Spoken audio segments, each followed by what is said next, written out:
Vous avez un chien qui tire en laisse, vous avez un chien qui n'a pas de rappel, vous avez un chien qui est tout excité quand il arrive en promenade, quand il arrive dehors, en dehors de chez vous, ou quand il arrive au lieu de promenade et que vous allez le sortir de voiture. Mais il y a une chose en amont déjà qu'il est important à maîtriser, entre guillemets, dont on doit s'occuper surtout, c'est déjà l'excitation avant les promenades.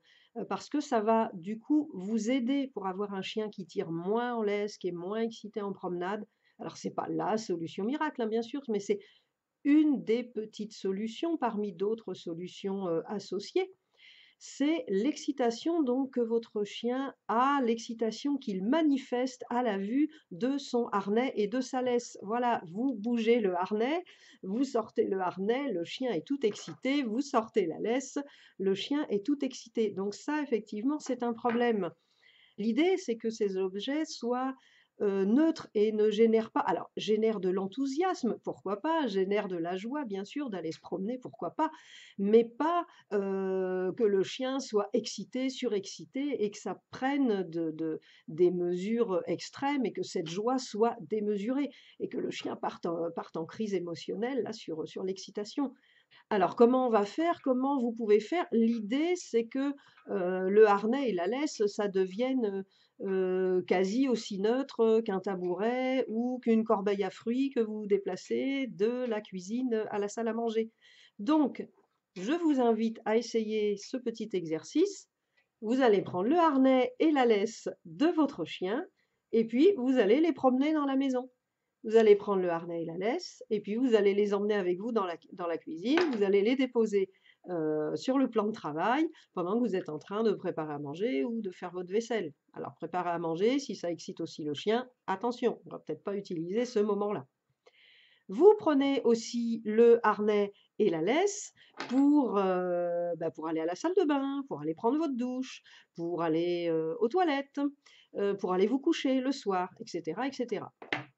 Vous voyez l'idée, hein? L'idée, c'est de déritualiser, c'est-à-dire qu'aujourd'hui, votre chien est habitué à ce que vous touchiez la laisse et le harnais pour aller en promenade, donc c'est associé à la promenade.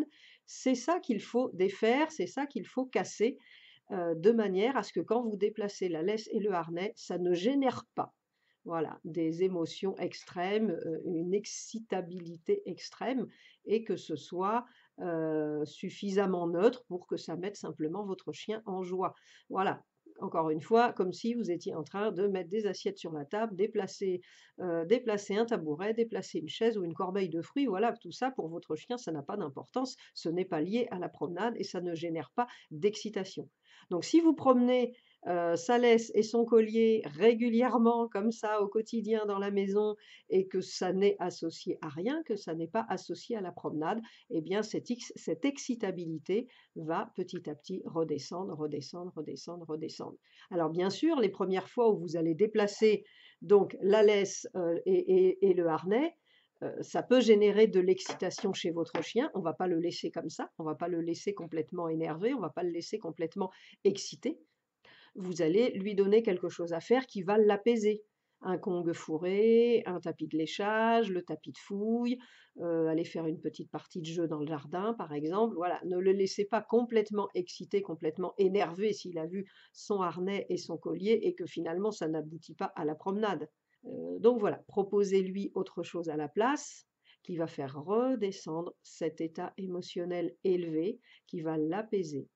Et au fur et à mesure des jours, quand vous allez continuer à promener comme ça votre laisse et votre collier, vous allez voir que le chien va de moins en moins y faire attention. Ça va être de plus en plus fluide, ce sera de plus en plus facile pour vous de déplacer la laisse et le collier. Voilà, c'est une pratique que je conseille plusieurs fois à mes clients et puis ça va quand même relativement assez vite, hein, des retours que j'en ai, ça va quand même relativement assez vite, hein. Des fois 2 3 jours, ça suffit pour que le chien se soit apaisé à la vue de la laisse et de son harnais et qu'il a compris que quand on les touche, c'est pas forcément, pour aller se promener, ce n'est pas lié qu'à ça et du coup, c'est plus léger, son comportement, est plus calme Et au moment où vous prenez la laisse et le harnais pour vraiment aller vous promener, vous n'avez pas un chien qui est monté, à 12 000 tours. Vous avez un chien qui est content d'aller se promener et là, c'est super. Allez, c'est à vous et dites-moi en commentaire ce que ça donne. Merci et à bientôt.